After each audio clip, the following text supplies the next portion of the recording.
자, 두 번째 파트에서는요, DB 스캔 군집 분석을 공부해 보도록 하겠습니다. DB 스캔 군집 분석의 전반적인 내용을 설명하고요. 그 다음에 어떤 과정을 통해서 이루어지는지를 소개를 하고, 그 다음에 파이썬으로 구현한 예제를 기반으로 여러분들이 군집 분석을 소개하도록 하겠습니다. 그래서 실제로 본 파트의 학습 목표로는 여러분들이 DB 스캔을 제대로 이해해서 실제 응용 분야를 가지고 DB 스캔을 적용해 보는 거고요. 실제 이런 적용은 파이썬을 통해서 이루어질 테니까 여러분들 파이썬 프로그램을 군집 분석, 즉 DB 스캔 군집 분석을 수행할 수 있도록 하는 게 이번 파트의 학습 목표가 되겠습니다. 자, 군집 분석 중에 이 DB 스캔이라는 거는 뭐냐? 그러면 여러분들이 실제 요 이그젬플을 한번 보시면 K-means 알고리즘을 가지고 요런 데이터들을 분석을 할 경우는 실제로 유클리디안 디스턴스를 쓰기 때문에 분류가 되는 걸 그룹을 2로 만들면 요쪽하고 그다음에 이 왼쪽 오른쪽으로 이렇게 나눠지는 걸 알 수가 있고요. 여기도 마찬가지로 이 부분 또 이 부분으로 나눠지고, 여기 같은 경우는 세 그룹으로 나눴을 때는 요거 뭐 이렇게 나눠지고, 여기 세 개로 나누면 이렇게 나눠지고, 여기 같은 경우도 이렇게 나눠지는데, 실제로 여기에 보면 유사한 형태들은 특히 요 그림 같은 경우는 이거보다는 이 위에 있는 그림으로 분류되는, 군집화되는 게 훨씬 나아 보이잖아요. 안쪽, 바깥쪽 이렇게. 여기도 마찬가지로 요 부분하고 요 부분, 이런 것들. 그렇죠? 요거는 뭐 오케이. 근데 이제 여기 같은 경우는 조금 다르겠죠. 그죠? 여기도 조금 이제 다를 거고요. 자, 그래서 이런 종류들이죠. 요런 종류. 요런 종류들의 군집. 요런 종류들이나 이런 것들은 뭐 여러분들이 보시면 K-means 같은 건 잘 이렇게 군집화가 되는 걸 알 수가 있죠. 그런데 이제 이런 종류의 부류들은 K-means를 사용해 가지고는 좋은 클러스터링을 만들 수가 없는 거예요.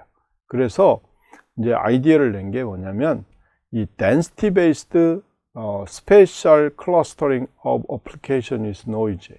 그래서 노이즈를 갖는 어플리케이션에 있어서 우리가 density 기반으로 우리가 스페셜 공간을 클러스터링 해보자 라는 게 이 DB 스캔의 기본 개념입니다. 그래서 그러면 이제 density base인데 이게 공간이 어떤 연결된 점을 기반으로 해서 클러스터링을 하자 이런 거고, 그 연결된 점은 바로 이웃해서 가까이에 있는 점들이 있으면 그걸 보는 거죠.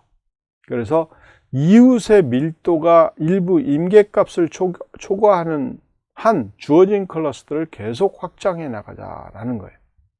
오케이?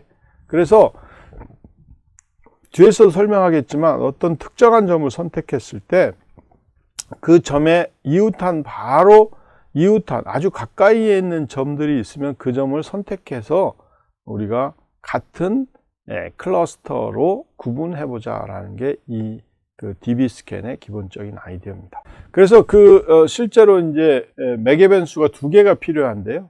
엡실론이라는 값하고 그 다음에 민 포인트라는 값이에요. 그래서 엡실론은 이웃의 최대 반지름을 주는 거고요. 그 다음에 민 포인트는 해당 지점에 실제 엡실론 이웃에 있는 최소 점의 개수를 이야기합니다. 자, 여기 같은 경우를 보면 이 P라는 것들을 보면 이 P에서 실제 우리가 이 가장 가까이 있는 점이 요 세 점이 이렇게 되는데요. 이거. 그렇죠? 이런 거리들을 우리가 이제 얼마로 주느냐. 그래서 뭐 여기 1cm로 줬다. 뭐 이렇게 할 수도 있고요. 그 다음에 또 어떤 경우는 실제 이런 점들이 이제 몇 개가 있느냐라고 생각할 수가 있는데, 밀도가 5개 정도로 주게 되면 최소 실제 5개. 그러면 요 점에 대해서 요 P라는 점에 대해서 입실론을 주게 되면은 요 이제 커브가 생길 거고요. 이 커브에 대해서 실제 존재하는 점들의 개수를 셀 수도 있고요. 또 요 점에 대해서도 역시 마찬가지로 서클을 통해서 이 안에 존재하는 점의 개수를 셀 수도 있고 그렇습니다. 그래서 이런 그 최소 점의 개수하고 엡실론들을 이용해서 밀도를 계산하고 그 밀도를 기반으로 해서 밀도가 높은 경우는 계속 지속적으로 연결해 주도록 이렇게 만들어주는 그런 기법이 되겠죠.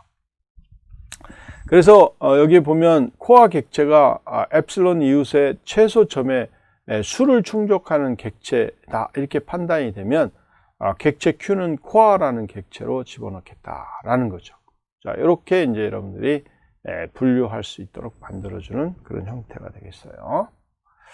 그래서 이런 과정을 이제 처리할 때 이제 랜덤하게 우리가 임의의 오브젝트를 이렇게 하나 선정합니다. 그래서 이같이 이런 점, 이 빨간 점을 하나 선택을 하고요. 이 빨간 점에 대해서 여러분들이 엡실론 반지름을 주게 되면 이 반지름을 통한 원이 만들어지겠죠.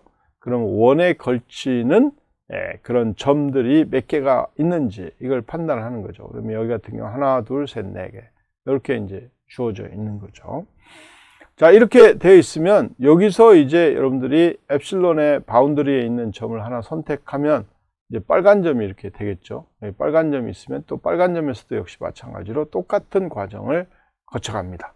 이렇게 해서 또 최소점의 개수만큼 만족을 하면 그 다음 것으로 또 이동하게 되는 거죠. 자, 이동을 해서 또 옮겨가고요.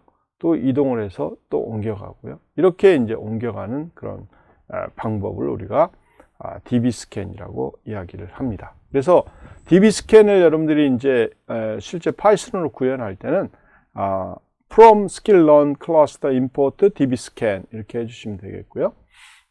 그리고 뭐 판다스 그 다음에 mathflow library include 하는 걸 뭐 그대로 하면 되고요. 그리고 r15.csv 파일을 읽고요. 그 다음에 샘플 데이터의 컬럼 1, 컬럼 2를 가져오고 타겟을 우리가 이제 트레이닝 레벨로 했죠.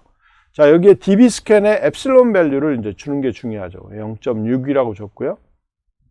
민 샘플스는 10으로 줬고, 그 다음에 피트를 해서 트레이닝 포인트를 피팅을 시키게 되면 그 db스캔 결과를 우리가 얻어올 수가 있습니다. 그래서 이 db스캔 결과에 대한 트레이닝 포인트 컬럼 1, 트레이닝 포인트 컬럼 2 하고요. 그 다음에 엡실론 C 이코르 db스캔 레이블스 이렇게 주시면 여러분들 이 결과를 다음과 같이 이렇게 딱 볼 수가 있습니다. 자, 이것도 한번 5분에 걸쳐서 실습을 해 보시기 바랍니다. 자, 잘 하셨죠? 이렇게 이제 우리가 실습을 하면 이런 결과를 얻어올 수 있고요. 자, 여러분들이 이제 db스캔의 하이라이트입니다. 다음과 같은 이렇게 분류가 되는 걸 알 수가 있죠. 이 데이터들을 보면 실제 K-민스하고는 완전히 다르죠. 자, 요 보라색은 보라색대로 군집화가 되고요. 빨간색은 빨간색대로 군집화가 되고요. 그 다음에 여기 초록색은 초록색대로 이렇게 군집화가 되도록 이렇게 우리가 군집을 형성할 수 있는 방법이 db스캔이다. 이렇게 보시면 되겠고, 여러분들이 요거를 한번 숙제로 여러분들이 내보실까요? 여러분 자체적으로 한번 해보시고요. 이거는 스파이럴 데이터입니다. spiral.csv 데이터예요. 그래서 여러분들이 여기에 이 데이터 중에 spiral.csv라고 이렇게 지정하시면 되겠고, 이걸 가지고 여러분들이 이제 이 똑같은 방식으로 이렇게 한번 해보시면 이런 결과를 얻을 수가 있습니다. 뭐 숙제라기보다도 여러분들이 지금 이 자리에서 이걸 가지고 한 5분에 걸쳐서 결과를 한번 만들어 봤으면 좋을 것 같습니다. 자, 지금부터 한번 해보시죠. 자, 여러분들 소스를 보지 않고 여러분들 스스로 이제 한번 이렇게 해보는 거는 처음일 것 같은데요. 이런 실제 그림의 데이터가 주어졌을 때 실제 db스캔을 이용한 클러스터링 기법들을 충분히 이제 한번 해볼 수 있다는 게 여러분들한테 큰 경험이니까 보지 않고 여러분들이 한번 직접 해보는 게 중요합니다. 자, 이번 파트에서는 우리가 db스캔 군집 분석을 배우게 됐는데 다음과 같은 문제풀이들을 해보도록 하겠습니다. 그래서 db스캔 군집 분석의 개념을 한번 설명해 보시죠. db스캔은 기존의 K-민스의 그 유클리디안 디스턴스라기보다는 여러분들 density 베이스로 이제 한번 해보겠다 이런 거죠. 그래서 그 density는 여러분 어떤 매개변수를 이용했죠? 첫 번째는 엡실론 매개변수, 그 다음에 최소 포인트의 개수, 이걸 통해서 여러분들이 이제 군집화를 수행한 그런 과정이라고 보시면 되겠죠. 자, 두 번째 문제요. DB 스캔과 K-민스 군집 분석의 차이점을 설명하시오. 뭐 가장 큰 차이는 그거죠. K-민스는 유클리디안 디스턴스를 사용했다는 거. 그다음에 DB 스캔은 덴시티 기반의 우리가 클러스터링을 했다는 거죠. 그러다 보니까 여러분들이 뭐 스파이럴 같은 이렇게 꼬임이 있는 것들 경우에 K-민스를 쓰는 경우는 별로 좋은 결과를 얻을 수 없는데, 여러분들이 DB 스캔을 쓰게 되면 우리가 원하는 형태로 이렇게 군집화가 이루어지는 것을 알 수가 있는 거죠. 자, 세 번째 문제는 뭐 거의 비슷한 내용이네요. 그래서 DB 스캔을 적용해서 군집 분석하기 좋은 분야를 한번 제시를 해 보시죠. 자, 그렇죠. 여러분들이 이제 아까 이야기했듯이 스파이럴 데이터 같은 것도 이제 하나의 중요한 좋은 분야고요. 또 여러분들이 이제 반도체 칩 같은 경우가 있을 텐데, 이 반도체 같은 경우도 어떤 특정한 부위에서 이제 에러가 날 수가 있는데, 그 부위가 주로 이제 바운더리 같은 부분에서 에러가 날 수 있습니다. 그래서 에러가 나는 부위를 이렇게 쭉 찾아가면서 우리가 군집화를 하게 되면 아주 좋은 결과를 낼 수 있다, 이렇게 보시면 되겠습니다. 자, 이번 파트를 요약하면은요, 여러분들이 이제 또 K-민스하고 다른 어떤 밀도 기반의 군집화 방법 중에 하나인 그 DB 스캔에 대한 개념을 공부를 했고요. 그리고 DB 스캔을 우리가 어떻게 구현할 수 있는지에 대한 절차를 소개를 했고요. 그리고 DB 스캔을 이용해서 군집화하는 그런 적용 분야 이를 간단하게 소개를 했습니다. 그래서 여러분들이 많은 분야의 DB 스캔을 잘 이용해서 좋은 군집화 결과를 얻기를 바랍니다.